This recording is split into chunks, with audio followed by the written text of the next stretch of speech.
So now we're going to start doing some electrical measurements. Set the graduated cylinder and the coffee cups aside.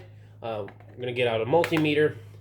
And this thing, note that this is not plugged in right now, so it's not plugged in, it's just loose USB.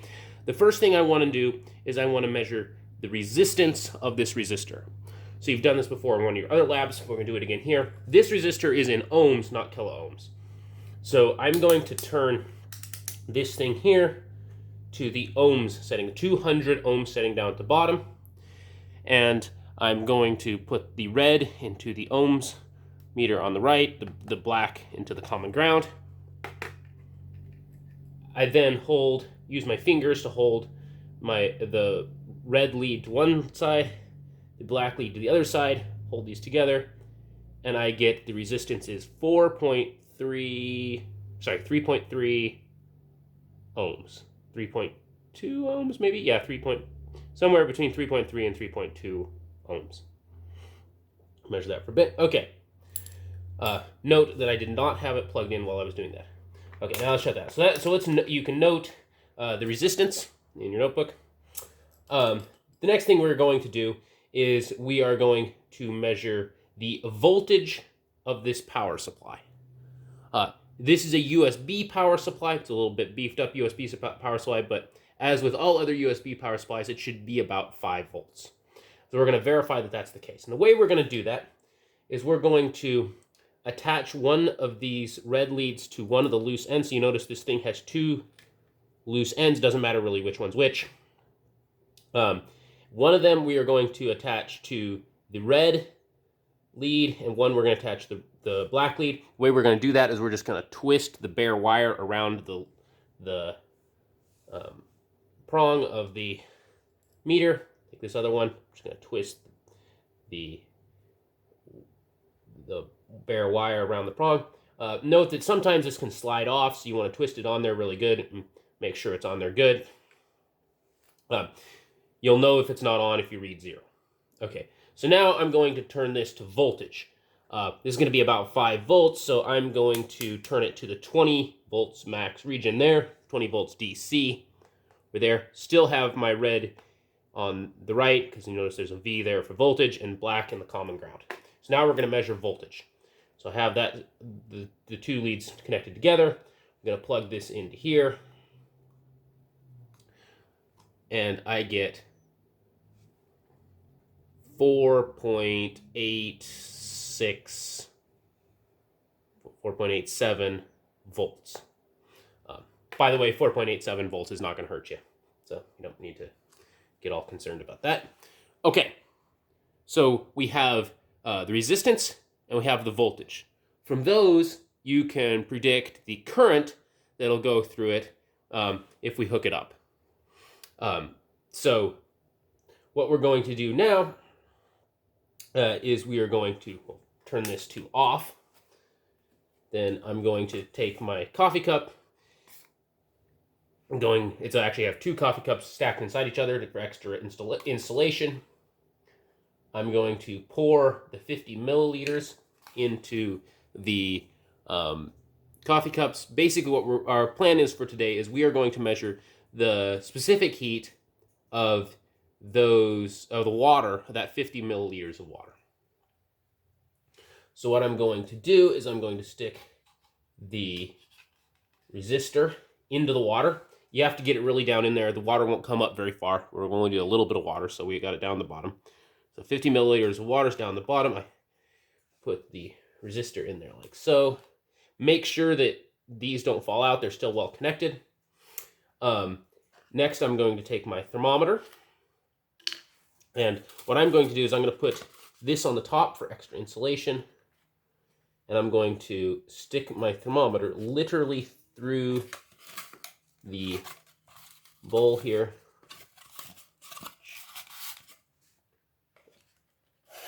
Down to the bottom so it can measure the temperature. You want it to be in the tip of the thermometer to be in the water, but not touching the resistor itself. The reason being the resistor will be a little extra warm, so you'll overread. Then we won't be extra warm right now because we're not running it, but when it is warm, it will be. So notice we did unplug the voltage. Okay, so now I'm going to turn my thermometer on, off. I don't know if you can read this in the video, but it says 17.2 degrees C. Now it says 17.1. I'm going to let it settle for a while so that it comes to a nice constant temperature. In the meantime, note that I have a computer here to measure the time. Basically what we're going to do is we're going to plug in the heater, and the heater current will start flowing through the heater, and that will start putting electrical energy into heat energy and start warming up the water.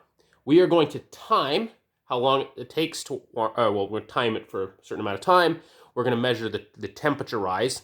We'll also measure the current. Between the current and the voltage, you'll be able to determine how much energy was put into the water. Well, the current, the voltage, and the time, you'll be able to tell how much energy was put into the water.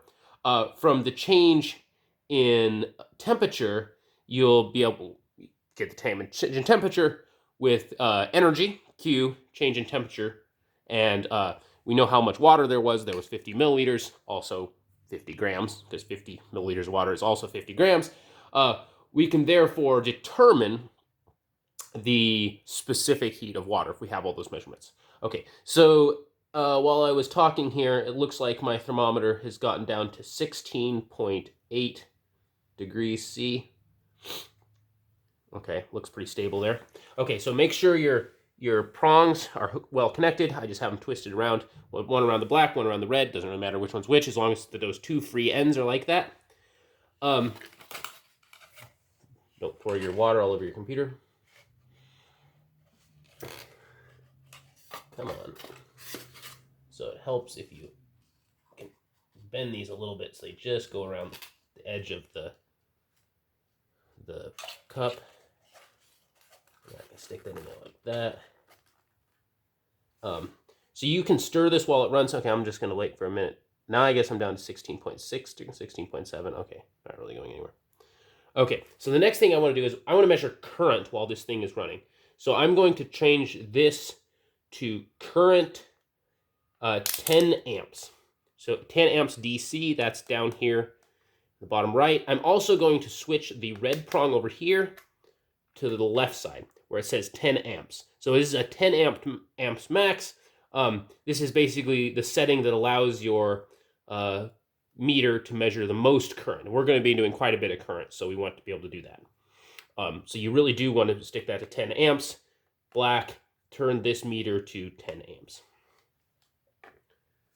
Okay, so my thermometer is still at 16.7.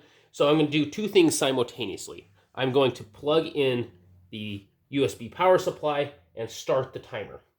I'm going to run it for, well, let's say 2 minutes, and measure how much the temperature changes in those 2 minutes. So 1, 2, 3, start. So I plug that in. You'll notice that the current is now reading something. For me, it's reading 1.45 volt or 1.45 amps because it is a current.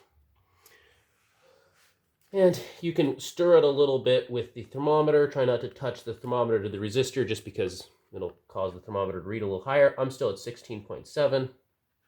Make sure your leads don't come off on your current. If they do come apart, you'll see this fall to 0. So I know they're well hooked because it's reading 1.45. And I can watch my time. Okay, what is my temperature up to now? My temperature 17.0 now.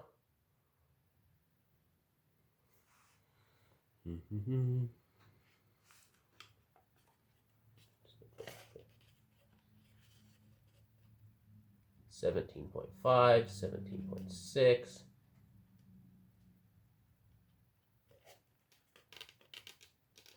17.7, 8, 9,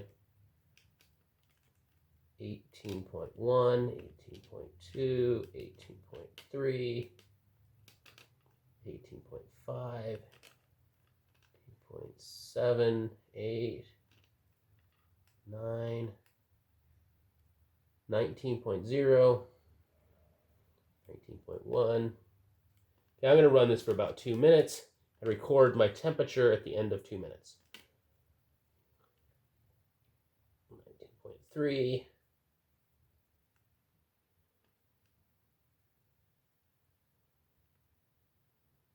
So a few more seconds. 19.5. Okay, right at 2 minutes, and right at 2 minutes we were at 19.7. So then I unhook it. My current falls back down to 0. I can take this out. So I measured, stop that. In 2 minutes, it rose to 19.7.